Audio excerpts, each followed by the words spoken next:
Hey there, Schoolie Scouts. This is just going to be a quick update. Max is back in business, you can see, ta-da. And I just wanted to say, first of all, thank you to you guys for jumping in to this thing. I feel like I learned more about my bus from your thoughts and suggestions on this problem than I would have learned like in a shop class. You're some smart people, and I'm very lucky that you guys have my back. So, yeah. Anyway, what was it? Turns out there were two problems. Not exactly related, but one triggered the other. At least that's my theory. Okay, my first take, if you remember, was that there were two different problems that are both kind of activated at the same speed. Don't jump to the conclusion that they're the same problems. And there were. They just were not the two problems I thought. Actually, technically, I think there were three problems. But one thing about driving this big empty box, and I'm not used to the empty part. You know, usually there's so much going on in here, you can't even hear that much, but you hear things and it's hard to tell where they're coming from. So when two things seemed to be happening at the same time, and I was feeling them and also thinking that I'm hearing them coming from under the driver's seat, then, you know, it's hard to figure out if they're related or not. So you remember initially I was having trouble accelerating. I'm having a hard time getting from 55 to 65. I get there, but it's just slow. And then I got the fuel filter changed and life got a little better. But then the noise showed up, which I didn't have before. Shit, what's that sound? And then I took it back to Mike. The A-team played around with it, and I had them check the wheel bearing and the caliper on the driver's side, and that didn't do it. But they tightened up some thingy that had to do with the steering. I don't know. And it seemed like it was fixed for like 2 hours. And then the crazy noise got worse.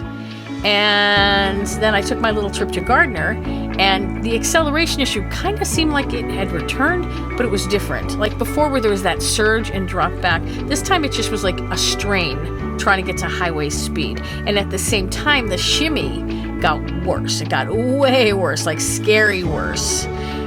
The shimmy has been there. I've had the shimmy for a while, and I assumed I needed my tires balanced or an alignment. Yeah, that's what I assumed. And I thought going into this that my two problems were I needed an alignment and there was gunk in my fuel filter. But this shimmy, going and coming from Gardner, this was beyond what you would get from needing an alignment. So I called Mike, but he was slammed. He couldn't get me in. When I got back to my mom's, I stopped driving because I didn't know what I could be messing up by driving. So I just stopped. I kept trying Mike every day, and every day he couldn't fit me in because he was short-handed because one of his guys just had a baby. And so finally I decided to go to an alignment shop, and I figured whatever's wrong, it may turn up on the pre-alignment check.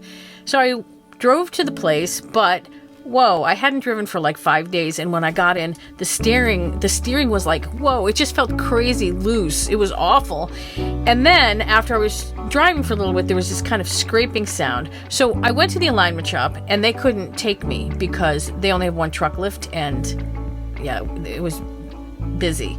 So I just decided to drive around the corner to Mike's, and as I was doing so, boom, it just was like this grabbing on the tire on the right, and I realized all along, stuck caliper, but on the passenger side, not the driver's side.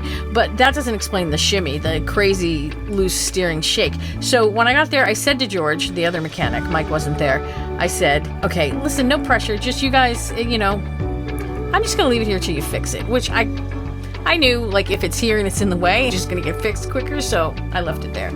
But I also told him there's two problems, and one of them is the caliper on the passenger side. And guess what? One of them was the caliper on the passenger side. The other one was the steering box. And there's one guy fixing stuff, FIXNSTUF, on oilburners.net, who identified that. And so I want to give a shout out. I don't think he watches the channel, but I'm giving him a shout out anyway. And if you have a diesel and you are not on oil burners, you're doing yourself and your vehicle a disservice. You got to get on there. But yeah, so the steering box. And the reason I say one triggered the other is I have a theory, can't prove it. Okay, there was a pin that was missing when they went to that caliper.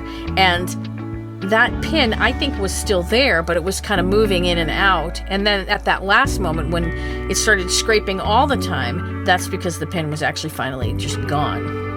And that's, I think, why I didn't have the problem all the time. But anyway, Max is fixed. everything seems fine. But the real test is going to be tomorrow, because I'm driving out to Warren to resume, to pick up where we left off with the rebuild. And I'm sorry for the big interruption, and I'm sorry that this video is so late. If I'd had even like the stationary bus, I could have shot something, but without it, yeah, I didn't want to just tell another story. You know, there's so many things I have to do for the rebuild. I could have done something and shot it, but those stories take a lot out of me, and I just wasn't quite feeling it to do that. So I waited, and now we got the bus back and everything's cool, and we'll see what I'll have something for you Sunday. I'm not sure what, but I'll have something for you. And in the meantime, since we're kind of on this repair kick, here's Columbus. I'll meet you over there. Thanks again, you guys. Thanks again.